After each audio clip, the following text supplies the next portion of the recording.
I'm getting blown now. I'm in my zone now. Guys, happy Friday. One of my favorite days of the week. So of course you know the show is every day at 9 a.m. Eastern Standard Time. And please be sure to visit Wesofly morning show. Let me say that again. Please be sure to visit wesoflymorningshow.com. That way, you can get your dose of positivity in if you can't make it to the show, you know.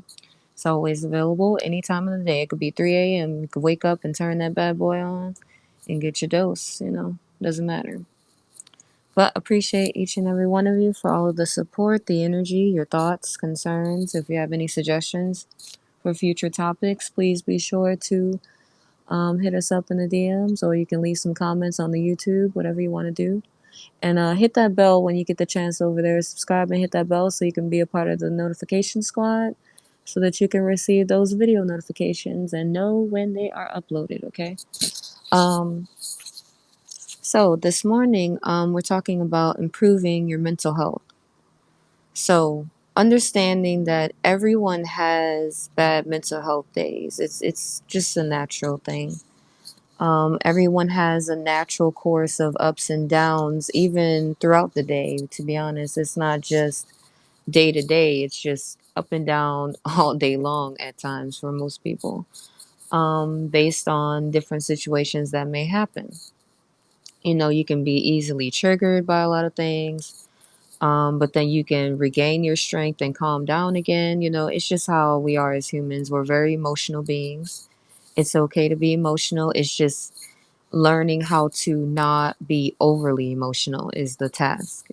So it's okay to give into your emotions, but you definitely want to make sure that you're not um, exerting too much energy in the wrong areas. If you're going to be excited, that's perfectly fine. It's great to be excited. That's a positive emotion. So you can put energy into that and is well invested. But anger, for instance, is something you don't want to like heavily invest yourself in, because I get it with the adrenaline rush, that anger comes out more naturally when you're triggered.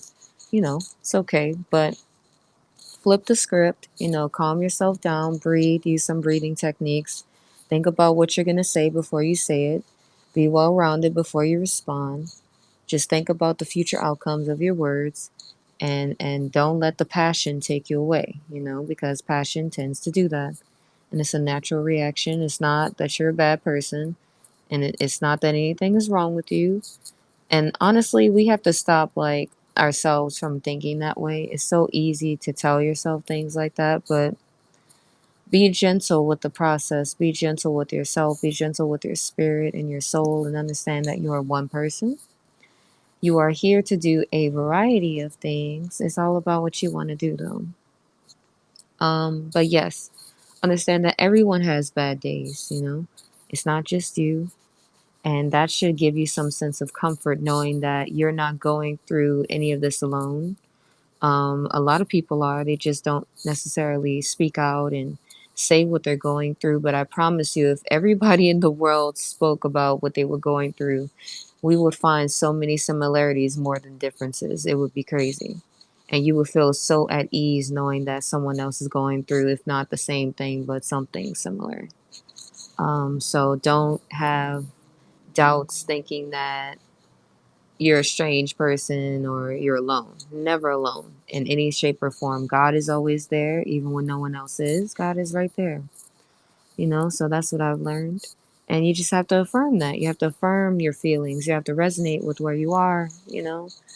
Um, that's one thing that helps my mental health. So I've been talking about emotions a lot lately. And I find lately a lot of people say that they cry a lot. And I'm like, oh my God, that puts me at ease because I thought I was the only one.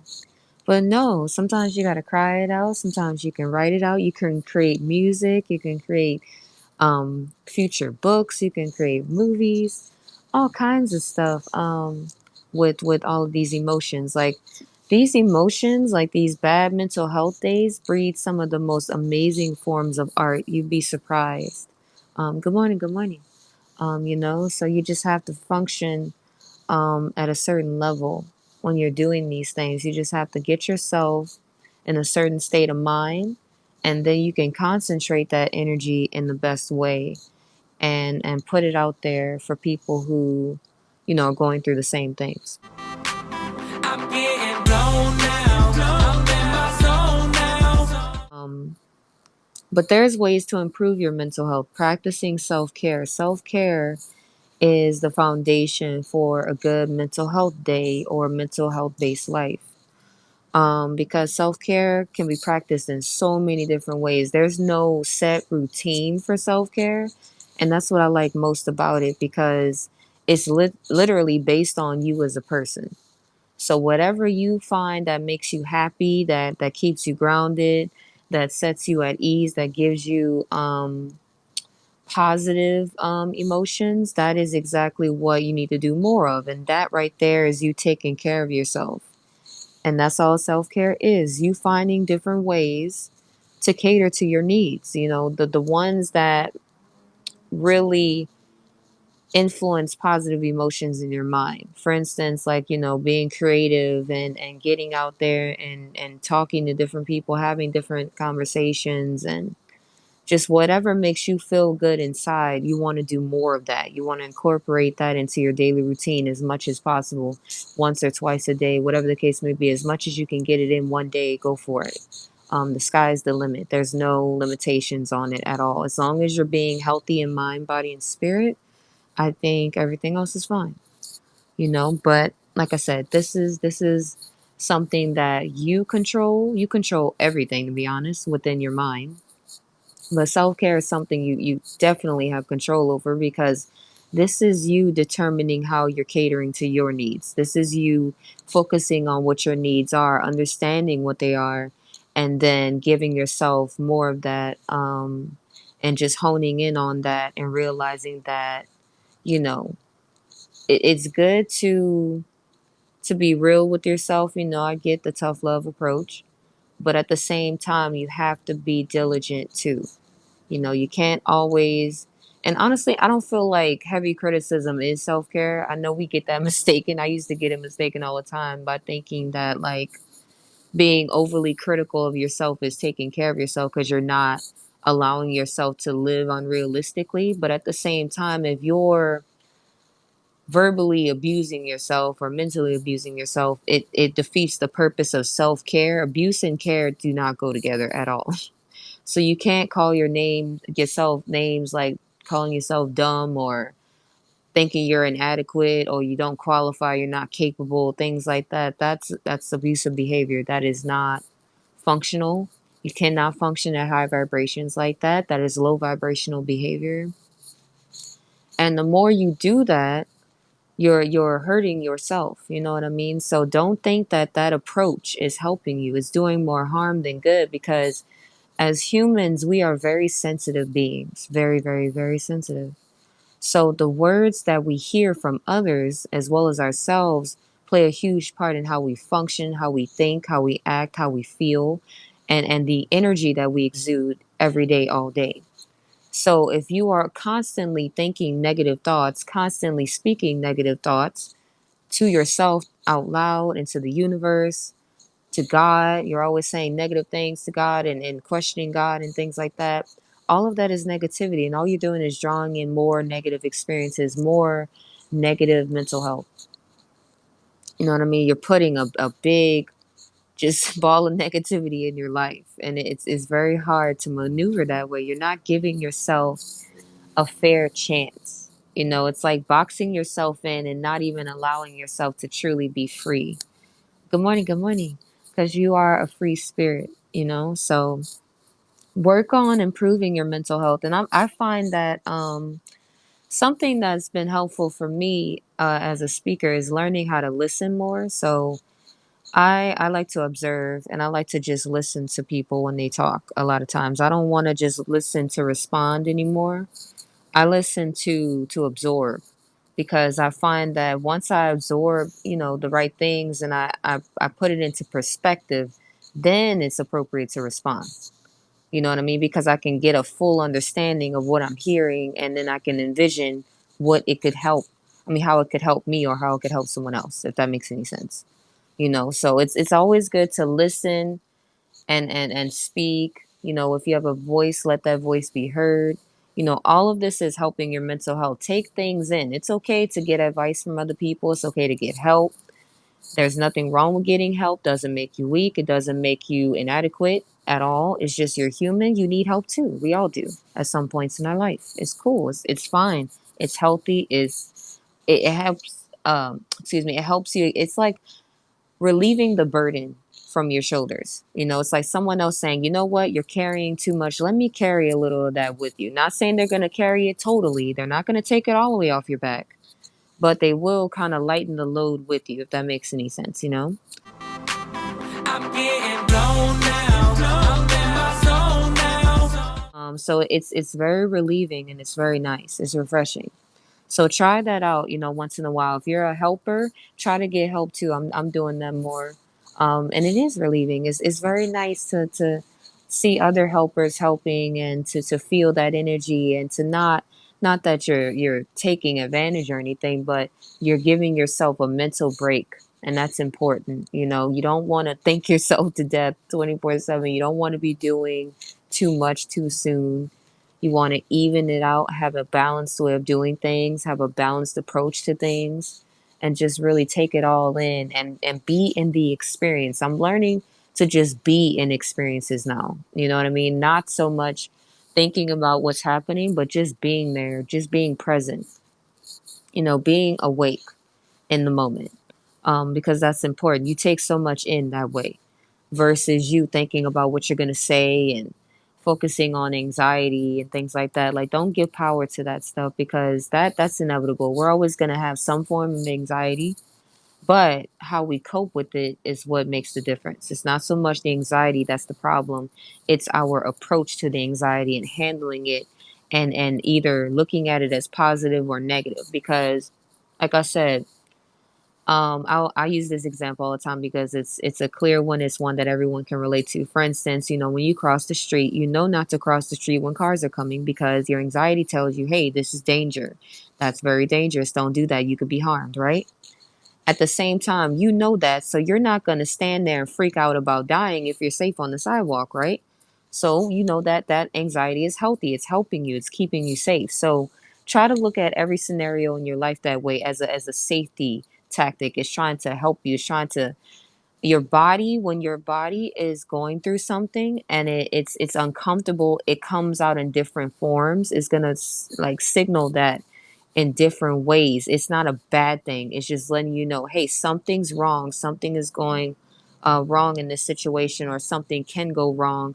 Please just be mindful. It's just trying to warn you. Good morning. Good morning. You know what I mean? It's just trying to warn you. That's all. It's more so of a safety tactic. And I actually, it's a blessing that we have anxiety in a way because it does give us warning signs. It's our body's way of monitoring emotions in a way. So you need a certain level of it to function in a healthy way so that you don't put yourself in jeopardy. I'm not saying that the everyday anxiety of telling yourself you can't do things and stuff like that. No, not that form of anxiety, but the anxiety that keeps us safe from harm for sure. That's good. Because you don't want to be out here running around and just doing all kinds of dangerous things like jumping off of bridges and stuff. You know not to do stuff like that because you have anxiety to tell you not to.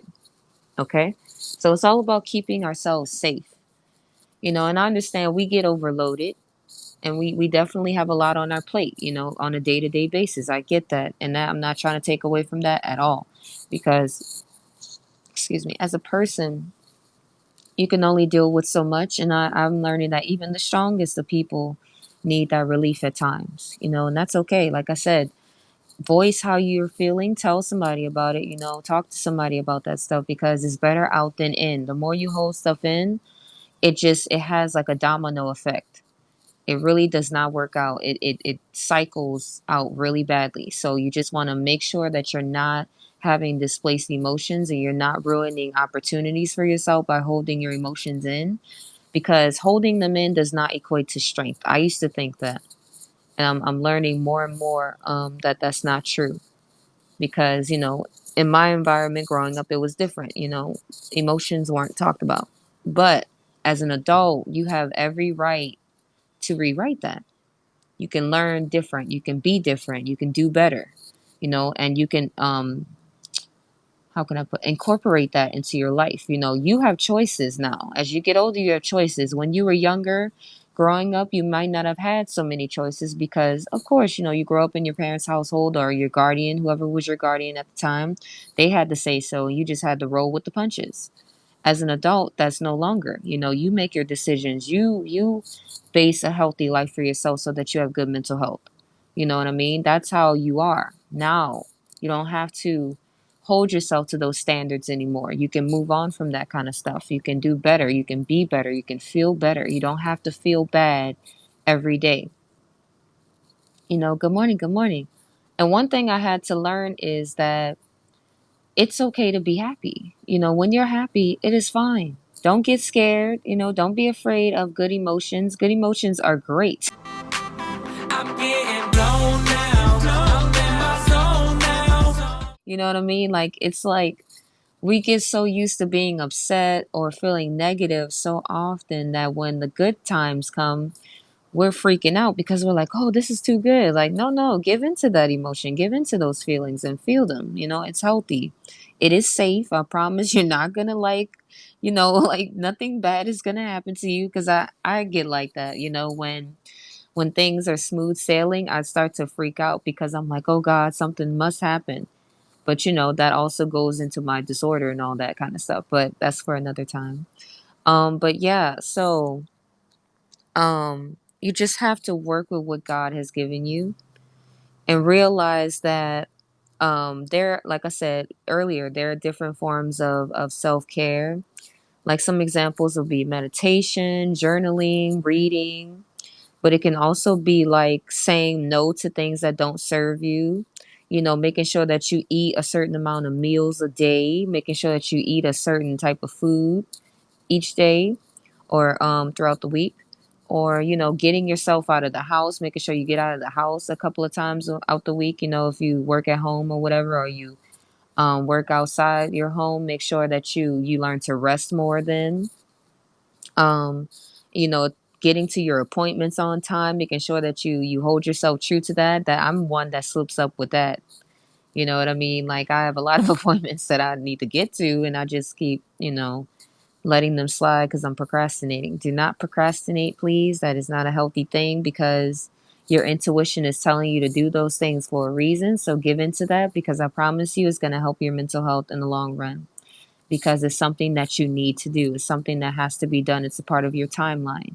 So please do not avoid moments and opportunities that are part of your timeline because you're working against yourself that way. So you want to help yourself and listen to your intuition and provide that form of opportunity for yourself. Give into it. Like I said, don't start that self-sabotage or you second guess and this is too good to be true. No, it's not. It is true. It can happen. Good things can happen to you. Good things will happen to you. I know.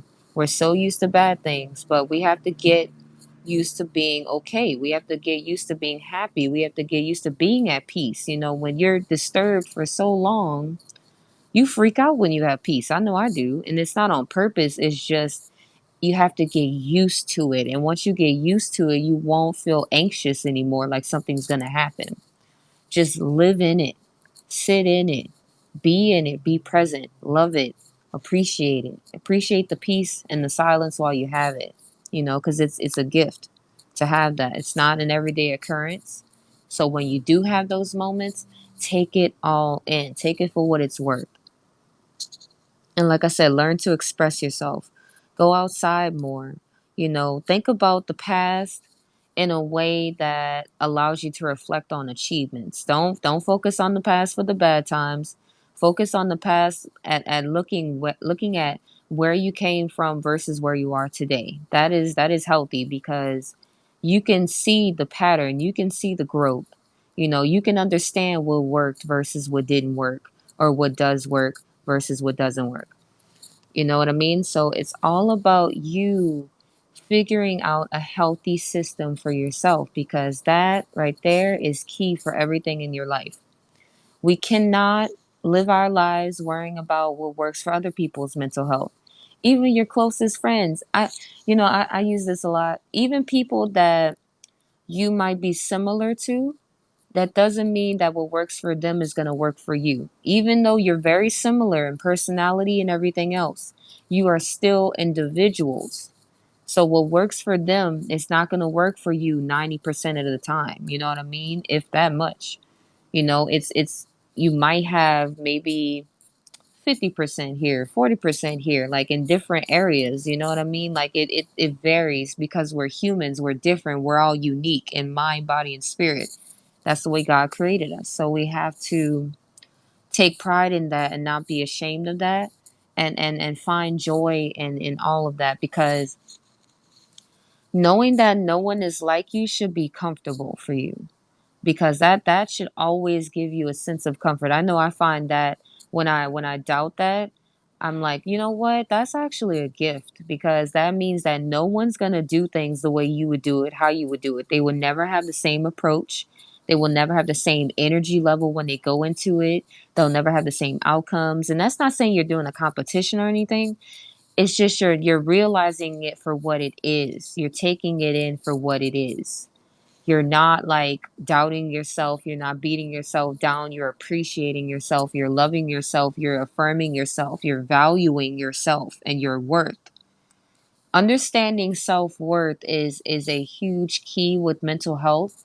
A lot of people have I don't want to say poor mental health. I want to say like decreased mental health, because they don't feel worthy. They feel worthless. They feel hopeless. They feel voiceless. Anything with less, it's like you feel like something is taken away from you. So that's why, anytime I hear someone talk about something bad, they always have a sense of feeling less than in some way. When they're talking about something bad, it's always making them feel less. So anything that makes you feel less than, you want to avoid. Anything that makes you feel unworthy, you want to avoid, because it's taking away from your value. I'm getting blown now. I'm in my zone now. Anything that doesn't heighten your value or your senses or your worth or your spirit, the good qualities or great qualities you withhold, you definitely want to pay attention to that. You want to make sure you write that down somewhere, or you make mental notes. If you can make mental notes, that's awesome. If you're a person that's that good at remembering, I have to write things down, because I like to see things. I'm a visual learner. So, as many of us are. So, as a visual learner, I recommend that you write your thoughts down. I've been doing that a lot lately. With affirmations, I don't write the negative thoughts down anymore, because that doesn't benefit me. I find it more healthy to write good things down, so that you take in good energy, because you're already feeling bad. What sense is it going to help to write negativity down on paper? Like, oh, I hate this, I hate that. We know that already. You know what I mean? That's not helping. Although different strokes for different folks. I'll put this out there too, because as a speaker, you have to be very responsible for what you say. If that works for you, do that. Personally, that does not work for me anymore. At one point in time, it did. To voice my frustrations out on paper, it did help me, and it can help you. So if it does help you, by all means, you do that to the T. You master that. You figure out ways to make that work. Like I said, I provided some examples for that earlier. Creating music, creating books, movies, all kinds of things. You can take that, create a YouTube channel with it, whatever you want to do. You can make a negativity series if you want. If it helps you to vent, do it. You know what I mean? And turn it into something positive. And that's not you being negative at all, because you're trying to help someone. You're trying to send a message out there to better the world, to better yourself. So that's positive. That's cool. There's nothing wrong with it. It's not negative in the slightest. We're human. We got to talk about things. We got to talk about the hard things, if anything. And also, like I said, holding things in, that's crucial. Don't do that, because you're just exploding left and right. Okay. So you definitely want to pay attention to your patterns, pay attention to your body, your mind.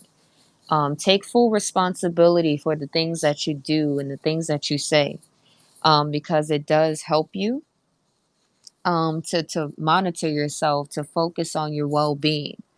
Your well being is something that you can't sacrifice. I'm getting